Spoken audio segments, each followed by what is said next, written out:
नमस्कार दोस्तों, मैं हूं शुभम कुमार और आप देख रहे हैं एसपीपीए ऑनलाइन। जिस तरह से बोर्ड परीक्षा होने में अब बहुत कम समय रह गया है, इसी को देखते हुए हम लाए हैं फटाफट तैयारी सीरीज, जिसमें आपको आज हम लोग बात करेंगे ज्योग्राफी के तमाम ऑब्जेक्टिव क्वेश्चन जो परीक्षा में पूछे जाते हैं, जो वीवीआई है, जो महत्वपूर्ण है, उस बीट पर चर्चा करेंगे। तो आज हम लोग 130 प्लस ऑब्जेक्टिव क्वेश्चन को देखेंगे। इतने ऑब्जेक्टिव क्वेश्चन को देखने के बाद मुझे नहीं लगता है कि इसमें कुछ बचा रह जाएगा। ऑब्जेक्टिव क्वेश्चन के जितने भी प्रश्न आएंगे बोर्ड परीक्षा में, निश्चित तौर पर इसी बीच से लिए जाएंगे। तो ये वीडियो थोड़ा सा लंबा होगा आपको, लेकिन पूरा समय देखना है। अगर आपकी तैयारी पहले से बहुत अच्छी है तो भी आप इस वीडियो को पूरा देखें, क्योंकि आपकी रिवाइजिंग हो जाएगी और आपको पता चल जाएगा कि इसमें से कितने क्वेश्चंस का आंसर आपको पता है और आप उस हिसाब से तैयारी कर पाएंगे। अगर आपकी तैयारी अभी भी अधूरी है तब तो आप इस वीडियो को निश्चित तौर पर पूरे देखिए। और अगर आपको याद करने में अच्छा नहीं लगता है तो इस वीडियो को 3 से 4 बार अगर आप देख लेते हैं पूर्ण रूप से, तो निश्चित तौर पर एग्जाम में आपके जो ऑप्शंस आएंगे उससे आपके ध्यान में आ जाएगा कि इस प्रश्न के यही उत्तर हैं। और हूबहू यही इसी तरह से प्रश्न पूछे जाते हैं एग्जाम में। आपको जो है पिछले प्रीवियस ईयर का जो है पूछा गया प्रश्न मिलाकर देख सकते हैं। इससे बाहर ज्योग्राफी में प्रश्न नहीं पूछे जाएंगे। इसी तरह से चैनल को सब्सक्राइब कर लीजिए और बेल आइकन बटन इसीलिए दबा लीजिए क्योंकि हम इसी तरह से हिस्ट्री का, इसी तरह से पॉलिटिकल साइंस का, इसी तरह से इकोनॉमिक्स का भी मास्टर वीडियो लेकर के आने वाले हैं। तो आप बेल आइकन को दबा लेंगे तो जब भी मैं वीडियो अपलोड करूँगा आपके पास नोटिफिकेशन जाएगा। फिलहाल शुरू करते हैं आज की प्रश्न। आज का पहला प्रश्न है, काली मृदा का दूसरा नाम क्या है? इसका सही जवाब है रेगूर मृदा। काली मृदा का दूसरा नाम रेगूर मृदा है। दूसरा प्रश्न है, संजय गांधी जैविक उद्यान किस नगर में है? इसका सही जवाब है पटना। तीसरा प्रश्न है, पंजाब में भूमि निम्नीकरण का मुख्य कारण क्या है? इसका सही जवाब है वनोन्मूलन। और चौथा प्रश्न है, पक्की सड़कों की लंबाई की दृष्टि से प्रथम स्थान पर कौन सा राज्य है? और इसका सही जवाब है महाराष्ट्र, पक्की सड़कों की लंबाई के स्थान पर। और देखिए एक बात और आपको ध्यान में दिला दूँ, इसमें जितने भी आंसर लिए गए हैं ना वो आपके पाठ्य पुस्तक टेक्स्ट बुक से लिए गए हैं। तो करंट में स्थिति कुछ और हो सकती है, लेकिन आपके टेक्स्ट बुक में जो लिखा हुआ है, जैसे पक्की सड़क के मामले में महाराष्ट्र की स्थिति अभी डाउन भी हो सकती है। हो सकता है कि दूसरा शहर दिल्ली या केरल आगे हो गया होगा, परंतु आपकी किताब में ये डाटा महाराष्ट्र लिखा हुआ है। और आप बोर्ड परीक्षा में आपको मैं सूचित कर दूं, जो आपके किताब के डाटा से ही उत्तर लिए जाते हैं, इसीलिए आपके किताब के डाटा का ही उत्तर काम आएगा। और मैंने भी उसी उत्तर के हिसाब से, आपके टेक्स्ट बुक के हिसाब से ही उत्तर इसमें लिया है। तो किसी भी क्वेश्चन में कन्फ्यूजन हो आप निश्चिंत होकर कॉमेंट करें, हम उस पर आपसे चर्चा करेंगे कॉमेंट बॉक्स के माध्यम से। फिलहाल 5वें प्रश्न की ओर बढ़ते हैं। 5वां प्रश्न है, कोयला किस प्रकार का संसाधन है? और सही जवाब है अनवीकरणीय संसाधन है। छठा प्रश्न है, सौर ऊर्जा निम्न में से कौन सा संसाधन है? तो सौर ऊर्जा जो है पुनः पूर्ति योग्य संसाधन है। 7वां प्रश्न है, तटरेखा के कितने किलोमीटर क्षेत्र सीमा अपवर्जक आर्थिक क्षेत्र कहलाते हैं? सही जवाब है 200 किलोमीटर। और 8वां प्रश्न है, समुद्री क्षेत्र में राजनीतिक सीमा से कितनी किलोमीटर की दूरी तक का क्षेत्र राष्ट्रीय संपदा में निहित है? सही जवाब है 19.2। सही जवाब है 19.2 यानी कि घ। और 9वां प्रश्न है, सोपानी कृषि किस राज्य में प्रचलित है? तो सोपानी कृषि जो है उत्तराखंड में प्रचलित है। 10वां प्रश्न है, मरुस्थलीय मृदा का विस्तार किस राज्य में है? तो मरुस्थलीय मृदा का विस्तार जो है राजस्थान में है। आप लोग भी जवाब दे सकते हैं कमेंट बॉक्स के माध्यम से।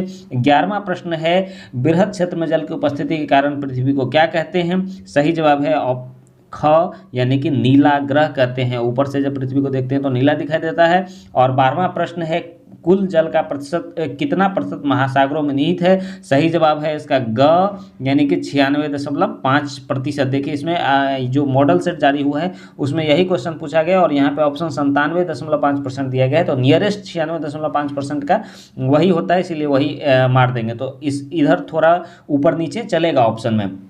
13वां प्रश्न की तरफ बढ़ते हैं। 13वां प्रश्न है, देश के बांधों को किसने भारत का मंदिर कहा था? और सही जवाब इसका है ग, पंडित जवाहरलाल नेहरू। 14वां प्रश्न है, प्राणियों में के शरीर में कितना प्रतिशत जल की मात्रा होती है? और इसका सही जवाब है घ यानी कि 65% जल की मात्रा होती है। 15वां प्रश्न है, बिहार में अति जल शोषण से किस तत्व का संकेंद्रण बढ़ने लगा है? तो बिहार में अति जल दोहन से किस तत्व का संकेंद्रण बढ़ने लगा है? तो सही जवाब है क आर्सेनिक। 16वां प्रश्न है 2001 में भारत में कितने प्रतिशत क्षेत्र पर वन का विस्तार था? सही जवाब है ख 19.27%। 17वां प्रश्न है वन स्थिति रिपोर्ट के अनुसार भारत में वन का विस्तार कितने प्रतिशत भौगोलिक क्षेत्र पर है? सही जवाब है 20.60 क्षेत्र पर है, यानी कि क ऑप्शन। 18वां प्रश्न है बिहार में कितने प्रतिशत भौगोलिक क्षेत्र पर वनों का विस्तार है? इसका सही जवाब है ग, यानी कि 20% क्षेत्र पर है। 19वां प्रश्न है पूर्वोत्तर राज्यों में 188 आदिवासी जिलों में देश के कुल क्षेत्र का कितना वन प्रतिशत है? तो पूर्वोत्तर का राज्य असम अरुणाचल प्रदेश वाला है। इसका सही जवाब है ऑप्शन घ, यानी कि 60.11% है। 20वां प्रश्न की ओर बढ़ते हैं और 20वां प्रश्न है हमारा निम्नांकित किस राज्य में सबसे अधिक वन का विस्तार मिलता है? तो सही जवाब इसका क्या है? ग, मध्य प्रदेश में सबसे अधिक वन का विस्तार मिलता है। 21वां प्रश्न है वन संरक्षण एवं प्रबंधन की दृष्टि से वनों को कितने भागों में बांटा गया है? इसका सही जवाब है 3 भागों में बांटा गया है। आप लोगों को भूगोल में हम ये सब चीज़ें बहुत अच्छी तरह से पढ़ा दिए हैं। अगर आपको वीडियो क्लास देखना है डिटेल में तो हमारे भूगोल के प्लेलिस्ट में जाइए, निश्चित तौर पर वहाँ आपको सभी वीडियो मिल जाएंगी। और ऑब्जेक्टिव क्वेश्चन में अगर डिटेलिंग में जाना है, क्योंकि इसमें ज़्यादा क्वेश्चन है, हम डिटेल में नहीं बता पा रहे हैं, समय लग जाएगा, तो हम हर एक चैप्टर का वीडियो बना दिए हैं प्लेलिस्ट में। भूगोल के प्लेलिस्ट में आप जाएंगे तो वहाँ आपको मिल जाएगा डिटेल में विस्तृत रूप से जो है आंसर क्यों हुआ इसके बारे में मिल जाएगा। तो आप लोग वहाँ प्लेलिस्ट में, भूगोल के प्लेलिस्ट में जा करके आप ढूंढ सकते हैं। और फिलहाल आपका जो ऊपर में एक आई बटन दिख रहा होगा, दाहिने तरफ जो है वो एक गोला में आई लिख करके वहाँ पे भी प्लेलिस्ट का ऑप्शन आ रहा होगा, तो वहाँ से भी आप सीधे प्लेलिस्ट में पहुँच सकते हैं। चलिए 22वां प्रश्न की तरफ बढ़ते हैं। 22वां प्रश्न है 1951 से 1980 की अवधि के दौरान लगभग कितना वर्ग किलोमीटर वन क्षेत्र कृषि भूमि में परिवर्तित हुआ? और इसका सही जवाब है ऑप्शन घ, यानी कि 26,200। इसका सही जवाब क्या है? ऑप्शन घ, 26,200 जो है वर्ग किलोमीटर भूमि कृषि भूमि में परिवर्तित हुआ जो वन का था। 23वां प्रश्न है भारतीय संविधान की धारा 21 का संबंध किससे है? तो भारतीय संविधान की धारा 21 का संबंध ख, यानी वन्य जीवों तथा प्राकृतिक संसाधनों के संरक्षण से है। 24वां प्रश्न है प्राकृतिक संसाधनों के संरक्षण से संबंधित 1968 में कौन सा कन्वेंशन हुआ था? सही जवाब है अफ्रीकी कन्वेंशन हुआ था। और 25वां प्रश्न है इनमें से कौन सा जीव केवल भारत में पाया जाता है? तो इसका सही जवाब है क आंसर, यानी कि घड़ियाल केवल भारत में पाया जाता है। 26वां प्रश्न है भारत का राष्ट्रीय पक्षी क्या है? तो इसका सही जवाब तो सबको पता है, ग होगा। और 27वां प्रश्न है कि मैंग्रोव्स का सबसे अधिक विस्तार कहाँ मिलता है? और इसका सही जवाब है सुंदरवन पश्चिम बंगाल में है। तो 27 का ख आंसर हो जाएगा। 28 का है टेक्सोल का उपयोग किस बीमारी में होता है? तो टेक्सोल का उपयोग कैंसर बीमारी के इलाज में होता है। और 29वां प्रश्न है चरक का संबंध किस देश से था? तो चरक का संबंध जो है भारत से था। भारत में लगभग कितने खनिज पाए जाते हैं? अगला प्रश्न है और इसका सही जवाब है ऑप्शन क, यानी कि लगभग 50 खनिज पाए जाते हैं। 31वां प्रश्न है इनमें से कौन लौह युक्त खनिज नहीं है, यानी कि जिसमें लोहा नहीं है? तो 31वां प्रश्न का सही जवाब होगा आपका क, मैग्नीज जो है लौह युक्त खनिज नहीं है। 32वां प्रश्न है निम्नलिखित में कौन अधात्विक खनिज है? तो सही जवाब इसका जो है घ हो जाएगा, यानी ग्रेफाइट हो जाएगा। 33 प्रश्न नंबर 33 है किस खनिज को उद्योगों की जननी कहा गया है? तो उद्योगों की जननी लोहा को कहा जाता है। 34वां प्रश्न इनमें से कौन लौह अयस्क का एक प्रकार है? और सही जवाब इसका क्या है? सही जवाब है इसका ख, यानी कि हेमाटाइट जो है लौह अयस्क का एक प्रकार है। लिग्नाइट वगैरह कोयला का प्रकार है। 35वां प्रश्न है निम्नांकित कौन भारत का सबसे बड़ा लौह उत्पादक राज्य है? निम्नांकित में कौन बड़ा लौह उत्पादक राज्य है? तो यहाँ ऑप्शन छूट गया है। तो इसका जो सही जवाब होगा ये होगा कर्नाटक। कर्नाटक सबसे बड़ा लौह उत्पादक राज्य है। कर्नाटक इसका सही जवाब हो जाएगा। ऑप्शन में आप गोवा रख सकते हैं, झारखंड रख सकते हैं, बिहार भी रख सकते हैं। 36वां प्रश्न की तरफ ओर बढ़ते हैं। 36 है छत्तीसगढ़ भारत का कितना प्रतिशत लौह अयस्क का उत्पादन करता है? और इसका सही जवाब होगा 20% लॉस का उत्पादन छत्तीसगढ़ करता है। छत्तीसगढ़ में एनएमडीसी है। 37वां प्रश्न है मैग्नीज उत्पादन में भारत का विश्व में क्या स्थान है। तो 37वां प्रश्न है विश्व में कौन सा स्थान है, 5वां स्थान है। मैं पहले ही बता चुका हूं कि अभी स्थान कुछ हो सकता है, लेकिन आपके टेक्स्ट बुक में यही लिखा हुआ है, इसीलिए बोर्ड परीक्षा में भी यही आंसर लिया जाएगा। 38वां प्रश्न है 1 टन इस्पात बनाने में कितना मैग्नीज का उपयोग होता है। तो सही जवाब है इसका ख यानी कि 10 किलोग्राम। 39वां प्रश्न है उड़ीसा किस खनिज का सबसे बड़ा उत्पादक राज्य है। और इसका सही जवाब है मैग्नीज का सबसे बड़ा उत्पादक राज्य है उड़ीसा। एल्युमिनियम बनाने के लिए किस खनिज की आवश्यकता पड़ती है। सही जवाब है बॉक्साइट। और अगला प्रश्न है 41 देश में तांबा का कुल भंडार कितना है। और इसका सही जवाब है ख ऑप्शन 125 करोड़ टन। 42 प्रश्न है बिहार झारखंड राज्य मिलकर देश का कितना प्रतिशत अभ्रक का उत्पादन करते हैं। सही जवाब है ऑप्शन घ 80%। और अगला प्रश्न है सीमेंट उद्योग का सबसे प्रमुख कच्चा माल क्या है। सही जवाब है इसका चूना पत्थर ऑप्शन क। 43 प्रश्न हो गया है। 44वां प्रश्न है निम्न वर्जित किस राज्य में खनिज तेल का विशाल भंडार पाया जाता है। तो 44वां प्रश्न का सही जवाब ऑप्शन ख हो जाएगा, यानी असम में खनिज तेल का विशाल भंडार पाया जाता है। अगला प्रश्न है उच्चावच प्रदर्शन के लिए हेस्यूर विधि का विकास किस विद्वान ने किया था। और इसका सही जवाब है ऑप्शन घ लेहमान ने किया था हेस्यूर विधि का जो है विस्तार। 46वां प्रश्न है पर्वतीय छायाकरण विधि द्वारा उच्चावच प्रदर्शन में भू आकृति पर किस दिशा से प्रकाश पड़ने की कल्पना की जाती है। और इसका सही जवाब जो है ये है उत्तर क, यानी कि उत्तर पश्चिम की तरफ से प्रकाश पड़ने की कल्पना की जाती है। 47वां प्रश्न है छोटी एवं महीन खंडित रेखाओं को ढाल की दिशा में खींचकर उच्चावच प्रदर्शन करने की विधि को क्या कहा जाता है। सही जवाब है हेस्यूर विधि इसी को कहा जाता है। आपने भूगोल में पढ़ा होगा, जो मानचित्र वाला जो अध्याय है उसी में ये सब क्वेश्चंस हैं। 48 है तल चिन्ह की सहायता से किसी स्थान विशेष की मापी गई ऊंचाई को क्या कहते हैं। तो इसको कहते हैं स्थानिक ऊंचाई। 49वां प्रश्न है स्तर रंजन विधि के अंतर्गत मानचित्रों में नीले रंग के किस भाग को प्रदर्शित किया जाता है। तो इसका जो सही जवाब होगा ये होगा घ, यानी कि जल को प्रदर्शित किया जाता है किससे, नीले रंग से। भारत में किस स्थान पर पहला परमाणु ऊर्जा स्टेशन स्थापित किया गया था। और इसका सही जवाब है तारापुर में किया गया था। 51 नंबर प्रश्न है निम्न में कौन ऊर्जा स्रोत के अनवीकरणीय, ये तो बहुत हाईलाइटेड क्वेश्चन है, हर बार पूछा जाता है। और इसका सही जवाब होगा कोयला अनवीकरणीय है। प्रश्न नंबर 52 है निम्न में कौन प्राथमिक ऊर्जा का उदाहरण नहीं है। और इसका जो सही जवाब है इसका सही जवाब है विद्युत प्राथमिक ऊर्जा का उदाहरण नहीं है। इसलिए नहीं है क्योंकि ये अपने आप एनर्जी जनरेट नहीं करता है, किसी की सहायता से करता है। चलिए 53वां प्रश्न है ऊर्जा का गैर पारंपरिक स्रोत कौन है। इसका सही जवाब है सौर ऊर्जा गैर पारंपरिक स्रोत है। और 54वां प्रश्न है गोंडवाना समूह के कोयले का निर्माण कब हुआ था। और सही जवाब है 20 करोड़ वर्ष पूर्व। 55वां प्रश्न है भारत में कोयले का प्रमुख उत्पादक राज्य इनमें से कौन सा है। और इसका सही जवाब है झारखंड। ठीक है। और 56वां प्रश्न है कोयले की सर्वोत्तम किस्म कौन सी है। तो कोयले की सर्वोत्तम जो किस्म है वो है एंथ्रासाइट। ठीक है। 57वां प्रश्न है मुंबई हाई किस लिए प्रसिद्ध है। तो मुंबई है जो है पेट्रोलियम उत्पादन के लिए प्रसिद्ध है, यानी कि तेल क्षेत्र के लिए प्रसिद्ध है। तो इसका सही जवाब ये हो जाएगा। 58 नंबर प्रश्न है भारत का पहला तेल शोधक कारखाना कहाँ स्थापित हुआ था। और इसका सही जवाब है डिगबोई असम में हुआ था।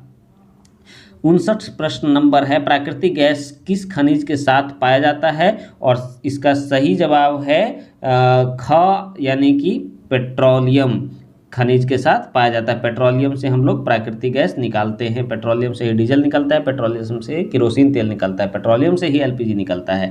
ठीक है। 60वां प्रश्न है भाखड़ा नांगल परियोजना किस नदी पर अवस्थित है। और इसका सही जवाब है ग, सतलज नदी पर अवस्थित है। 61 प्रश्न है दक्षिण भारत की सबसे बड़ी नदी घाटी परियोजना कौन सी है। और इसका सही जवाब है ऑप्शन ग, यानी कि तुंगभद्रा नदी। तो तुंगभद्रा हो जाएगा। 62 नंबर प्रश्न है ताप विद्युत उत्पादन केंद्र का उदाहरण कौन है? तो इसका सही जवाब है बरौनी। ताप विद्युत केंद्र बरौनी में स्थित है। चलिए बढ़ते हैं अगले प्रश्न, और अगला 63वां नंबर है, और इसमें प्रश्न है यूरेनियम के लिए प्रसिद्ध उत्पादन केंद्र है।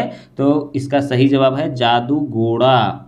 जादूगोड़ा है यूरेनियम के लिए प्रसिद्ध उत्पादन केंद्र। तो आप लोग कमेंट में बताइए कि जादूगोड़ा किस राज्य में स्थित है, अगर आपने पढ़ा है तो। एशिया का सबसे बड़ा परमाणु विद्युत गृह कौन सा है? इसका सही जवाब है ख, तारापुर। देखिए सबसे पहला भी तारापुर है भारत का, और एशिया का सबसे बड़ा भी है तारापुर, ठीक है। और 65 नंबर क्वेश्चन है भारत के किस राज्य में सौर ऊर्जा विकास की असीम संभावनाएं हैं? और इसका सही जवाब है राजस्थान। चलिए आगे बढ़ते हैं और 66 नंबर प्रश्न को देखते हैं। 66 नंबर प्रश्न है ज्वारीय ऊर्जा उत्पादन के लिए सर्वाधिक अनुकूल परिस्थितियां इनमें से कहाँ पाई जाती है? और इसका सही जवाब है खंभात की खाड़ी, यानी ऑप्शन घ। 67 नंबर प्रश्न है इनमें से कौन औद्योगिक अवस्थिति का कारण नहीं माना जाता है? और इसका सही जवाब होगा ग, ऑप्शन ग होगा। 68 नंबर प्रश्न है भारत में सबसे पहला स्थापित लौह इस्पात कंपनी का नाम क्या है? और इसका सही जवाब है भारतीय लोहा एवं इस्पात कंपनी, यानी कि इसको। 69 नंबर जो प्रश्न है इसमें है निम्नलिखित में कौन उद्योग कृषि पर आधारित नहीं है? तो ये तो याद करने वाला है ही नहीं, आप आराम से बता सकते हैं कि सीमेंट उद्योग कृषि पर आधारित नहीं है। 70वां प्रश्न है हुगली औद्योगिक प्रदेश का केंद्र है? तो इसका सही जवाब होगा कोलकाता मिदनापुर। और 71 नंबर प्रश्न है निम्नलिखित में कौन सार्वजनिक क्षेत्र में स्थित उद्योग है? सार्वजनिक क्षेत्र का मतलब सरकारी है, और इसका सही जवाब है ग, बोकारो लौह इस्पात उद्योग है। नंबर 72 प्रश्न को देखते हैं, इनमें कौन से उपभोक्ता उद्योग है? उपभोक्ता उद्योग जो है ये सही जवाब इसका पेट्रो रसायन होगा, ये उपभोक्ता उद्योग है, घ आंसर हो जाएगा।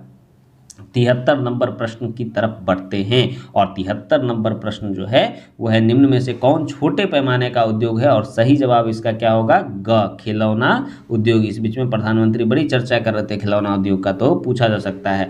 74वां प्रश्न है भोपाल त्रासदी में किस गैस का रिसाव हुआ था? तो ये तो बहुत हाईलाइटेड क्वेश्चन है, और इसका सही जवाब है ख, मिथाइल आइसोसाइनाइड, ठीक है। 75 नंबर स्वतंत्रता प्राप्ति के समय देश में सड़कों की कुल लंबाई कितनी थी?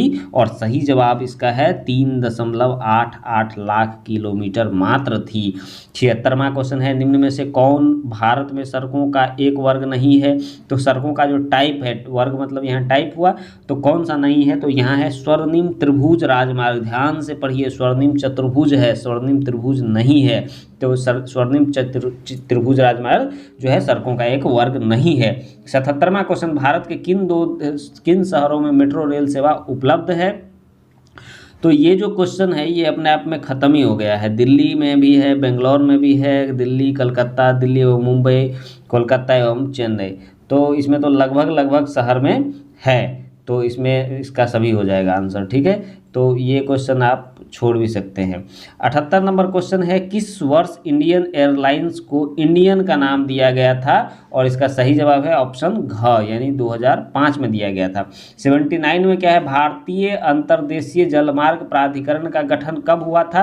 तो 79 का सही जवाब है क, 1986 में हुआ था। और 80 का है एन्नौर पत्तन किस राज्य में है? पत्तन मतलब जहाँ जहाज रुकता है, और इसका सही जवाब है ग, तमिलनाडु में है। नाम से ही लग रहा है तमिलनाडु, ठीक है। 81वां प्रश्न है भारत को कुल कितने डाक क्षेत्रों में बांटा गया है? तो भारत को कुल कितने डाक क्षेत्रों में बांटा गया है? सही जवाब है 8 डाक क्षेत्रों में बांटा गया है ना। 8 डाक क्षेत्रों में बांटा गया है। 82 नंबर है देश में कितने विशेष आर्थिक क्षेत्र हैं? और इसका सही जवाब है क, यानी कि 8 विशेष आर्थिक क्षेत्र है। विशेष आर्थिक क्षेत्र क्या होता है, डाक क्षेत्र क्या होता है, ये सब अगर जानना है तो भूगोल के प्लेलिस्ट में जाइए, और प्लेलिस्ट में आपको लास्ट में भी प्लेलिस्ट मिल जाएगा वीडियो में, और वो जो है उसमें जाइए, या नहीं तो आप डिस्क्रिप्शन में जाइए, वहाँ आपको भूगोल का प्लेलिस्ट के लिंक मिल जाएंगे, और वहाँ से आप इस सब वीडियो को देख सकते हैं जहाँ मैंने डिटेल्स इन सब चीज़ों के बारे में चर्चा की है। फिलहाल आप चैनल को सब्सक्राइब कर लीजिए अगर आपको इतिहास, भूगोल, इतिहास और इकोनॉमिक्स और पॉलिटिकल साइंस के इसी तरह के वीडियो चाहिए। तो चलिए बढ़ते हैं अगले प्रश्न की तरफ। अगला प्रश्न है फाल्टा विशेष आर्थिक क्षेत्र कहाँ स्थित है? इसका सही जवाब है पश्चिम बंगाल। पश्चिम बंगाल में है। नेक्स्ट प्रश्न है 84, बिहार में कितने प्रतिशत क्षेत्र पर खेती की जाती है, और इसका सही जवाब है 60% क्षेत्र पर बिहार में खेती की जाती है। 85 है, कितनी प्रतिशत जनसंख्या कृषि कार्य में लगी है, तो राज्य की कितनी प्रतिशत, ये बिहार के बारे में है, और इसका सही जवाब है 80%। देखिए 60% ज़मीन है पर खेती होती है और 80% लोग कृषि कर रहे हैं, कितना मतलब भयंकर स्थिति है यहाँ पे प्रचंड बेरोजगारी की। ठीक है। 86, इनमें से कौन गन्ना उत्पादक जिला नहीं है, तो 86 का सही जवाब होगा घ, रोहतास गन्ना उत्पादक जिला नहीं है। 87 प्रश्न है, बिहार के जूट उत्पादन में जो है वृद्धि हो रही है, गिरावट हो रही है, इसका सही जवाब है क्या है, गिरावट हो रही है। अब जूट जो है कौन ले रहा है, जूट उत्पादन में गिरावट आ रही है, धीरे धीरे फैक्ट्री जूट का बंद हो रही है। जूट मतलब जूट का जो आप सोन, जिसको सोन वाला बोरा कहते हैं वो। ठीक है। 88 नंबर प्रश्न है, तंबाकू का मुख्य उत्पादक क्षेत्र है, और इसका सही जवाब है क, उत्तर गंगा का दियारा क्षेत्र जो है, यहाँ पर तंबाकू की खेती खूब की जाती है। आप ट्रेन से जाते समय देख सकते हैं, जिनका घर उधर होगा वो तो बखूबी जानते होंगे, कमेंट बॉक्स में आप मेंशन कर दीजिए। कोसी नदी घाटी परियोजना का कब प्रारंभ हुआ, इसका सही जवाब है ग, यानी कि 1955 में हुआ था। कोसी नदी घाटी परियोजना 1955 में प्रारंभ हुआ था। 90 है, गंडक परियोजना का निर्माण किस स्थान पर हुआ था, तो गंडक परियोजना का निर्माण जो है ये वाल्मीकि नगर में हुआ था। अगले प्रश्न है, बिहार में नहरों द्वारा सर्वाधिक सिंचित जिला कौन सा है, और इसका सही जवाब है रोहतास है। 92 नंबर क्वेश्चन है, बिहार में कुल कितने अधिसूचित क्षेत्र पर वन का विस्तार है, और सही जवाब है इसका जो सही जवाब है वो है 6374 वर्ग किलोमीटर। ठीक है, इसका सही जवाब है 6374 वर्ग किलोमीटर, यानी कि घ इसका सही जवाब होगा। 93 नंबर क्वेश्चन देखते हैं, कुशेश्वर स्थान किस जिला में स्थित है, और कुशेश्वर स्थान है दरभंगा जिला में। क्यों क्वेश्चन पूछा गया, क्योंकि वहाँ पे पक्षी विहार है। कांवर झील कहाँ स्थित है, तो कांवर झील कहाँ स्थित है, ये है बेगूसराय में। तो ये सब ध्यान में रखना है, पूछा ही जाता है। पूर्व मध्य रेलवे, जहाँ जिस रेलवे पर आप लोग चढ़ते हैं पूर्व रेल लिखा रहता है, उसका मुख्यालय कहाँ है, तो इसका मुख्यालय है हाजीपुर, यानी कि ऑप्शन ख। 96 नंबर क्वेश्चन है, बिहार की सीमा में रेल मार्ग की कुल लंबाई कितनी है, तो इसका सही जवाब है क, 6283 किलोमीटर उस समय था 2009 के आसपास, अभी बढ़ गया है, लेकिन आपको यही पूछा जाएगा, इसीलिए आपको यही रटना है। मेढक के प्रजनन को नष्ट करने वाला रसायन कौन सा है, और इसका सही जवाब है एंड्रीन है ना।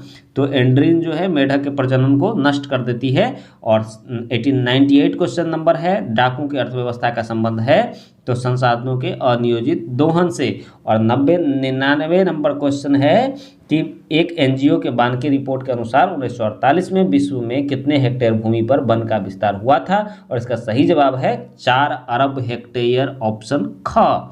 चलिए अब बढ़ते हैं प्रश्न नंबर 100। शतक पूरा कर चुके हैं हम लोग, और आगे देखते हैं कितना रन बनेगा। चलिए, शतक पूरा हो चुका है, और 100वां प्रश्न है, किस राज्य में खनिज तेल का विशाल भंडार स्थित है, और सही जवाब है क, यानी कि असम में खनिज तेल का विशाल भंडार है। 101 प्रश्न है, पहली आधुनिक सूती निम्न मिल मुंबई में स्थापित की गई थी, क्यों की गई थी, क्योंकि मुंबई क्या है, एक पत्तन है, एक कपास उत्पादक क्षेत्र के निकट है, मुंबई में पूंजी उपलब्ध है, उपयुक्त सभी, तो इसका सही जवाब होगा उपयुक्त सभी, इसीलिए स्थापित किया गया था, तीनों कारण था। 102 नंबर प्रश्न है, बिहार में खनिज तेल मिलने की संभावनाएं हैं, कहाँ है, तो हिमालय क्षेत्र में, दक्षिण बिहार के मैदान में, दक्षिण बिहार के पहाड़ी क्षेत्र में, और गंगा के द्रानी में। सही जवाब है 102 का घ, यानी कि गंगा के द्रानी में है। 103 नंबर प्रश्न है, चूना पत्थर का उपयोग मुख्य रूप से किस उद्योग में होता है, और सही जवाब है सीमेंट उद्योग, पहले भी अभी किए हैं क्वेश्चन। ठीक है, चौथा 104 प्रश्न है, 104 नंबर प्रश्न है, पाइराइट खनिज है, पाइराइट किस प्रकार का खनिज है, और इसका सही जवाब है अधात्विक खनिज है।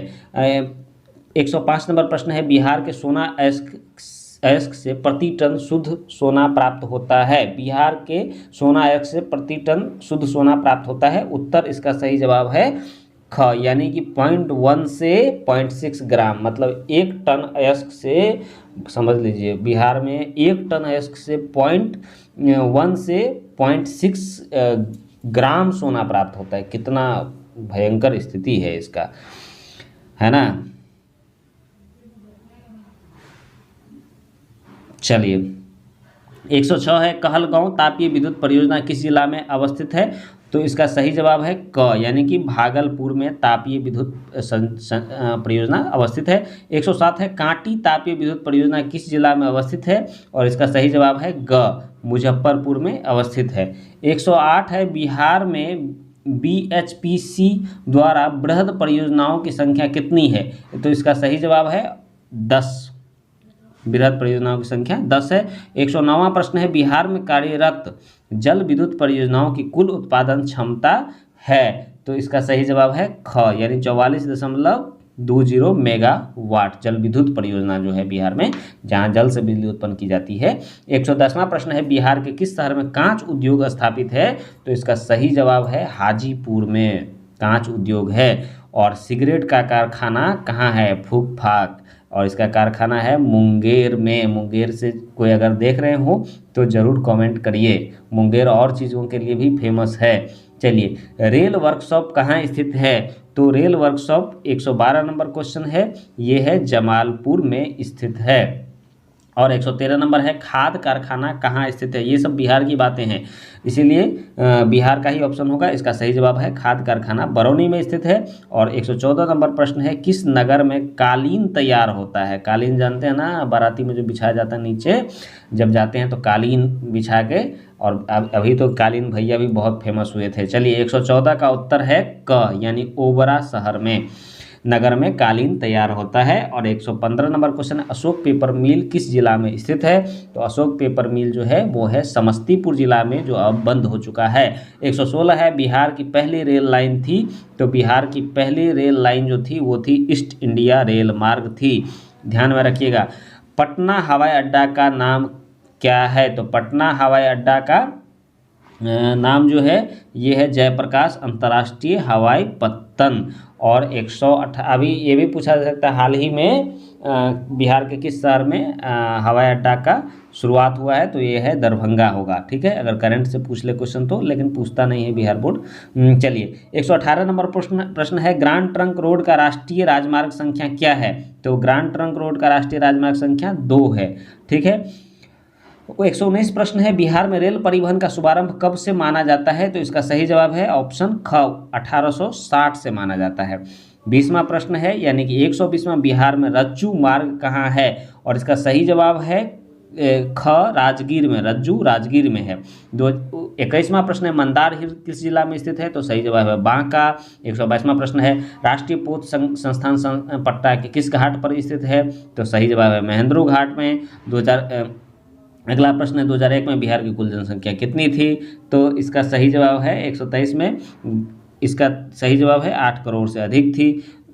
124वां प्रश्न है, 1991 से 2001 के दौरान बिहार की जनसंख्या की वृद्धि दर प्रतिशतता है? तो इसका सही जवाब है 28.63% वृद्धि हो गई थी 1991 से 2001 के दौरान, ठीक है। उसके बाद बिहार में ग्रामीण आबादी की कितनी प्रतिशतता है? तो इसका सही जवाब है ऑप्शन क, 89.5%, यानी 89.5% जो है ग्रामीण आबादी हैं बिहार में। 126वां प्रश्न है, 2001 के जनगणना के अनुसार बिहार में प्रतिवर्ष किलोमीटर कितने व्यक्ति रहते? किलोमीटर, प्रतिवर्ष नहीं होगा, प्रति किलोमीटर कितने व्यक्ति रहते हैं, मतलब जनसंख्या घनत्व की बात हो रही है, और 2001 के जनगणना के अनुसार हो रही है। तो इसका सही जवाब होगा ख, यानी 881 व्यक्ति पर किलोमीटर स्क्वायर क्षेत्र में निवास करते हैं। कहाँ? बिहार में। अगला प्रश्न है, बिहार सबसे अधिक आबादी वाला जिला कौन सा है? तो सही जवाब इसका क्या होगा? 127 का इसका सही जवाब होगा पटना। और 128 प्रश्न है, सासाराम नगर का विकास हुआ था तो किस युग में हुआ था? तो मध्य युग में हुआ था। शेरशाह सूरी का मकबरा भी सासाराम में है, तो इसको ध्यान में रखिएगा। 129वां प्रश्न है, अविभाजित बिहार में एकमात्र नियोजित नगर कौन था? अविभाजित बिहार मतलब पहले बिहार जो है बंगाल का हिस्सा हुआ करता था, उस समय में बिहार का एकमात्र जो है बढ़िया नगर, नियोजित नगर कौन था? और ये था टाटा नगर, ठीक है। और अविभाज्य नहीं, बंगाल वाला नहीं, झारखंड वाला हिस्सा की बात कर रहे हैं हम। जब झारखंड और बिहार एक में था तब टाटानगर नियोजित शहर था। ठीक है, नियोजित मतलब प्लानिंग करके बसाया गया। 130वां प्रश्न है 2001 की जनगणना के अनुसार बिहार की नगरीय आबादी कितना है? तो सही जवाब इसका है ग 10.5% मात्र है नगरीय आबादी। और 131वां और आज का अंतिम प्रश्न है बिहार का सबसे बड़ा नगर कौन सा है? तो बिहार का सबसे बड़ा नगर है पटना। और इसी तरह से अगर आपको इतिहास का, पॉलिटिकल साइंस का और अर्थशास्त्र के मास्टर ऑब्जेक्टिव वीडियो चाहिए तो आप चैनल को सब्सक्राइब करिए, अपने दोस्तों के साथ इस वीडियो को शेयर कीजिए ताकि वो भी चैनल को सब्सक्राइब कर ले, और वीडियो को लाइक कर दीजिए। कहीं पे दिक्कत हो रहा हो या किसी आंसर में संदेह हो सकता है एक आधा आंसर गलती हो गया होगा, तो आप कमेंट बॉक्स में कमेंट करिए, हम जरूर उस पर जो है चर्चा करेंगे आपके साथ। तब तक आज लेते हैं यहीं पर विदा, फिर मिलेंगे अगले वीडियो में। तो आप हमारे चैनल को देखते रहिए। नमस्कार।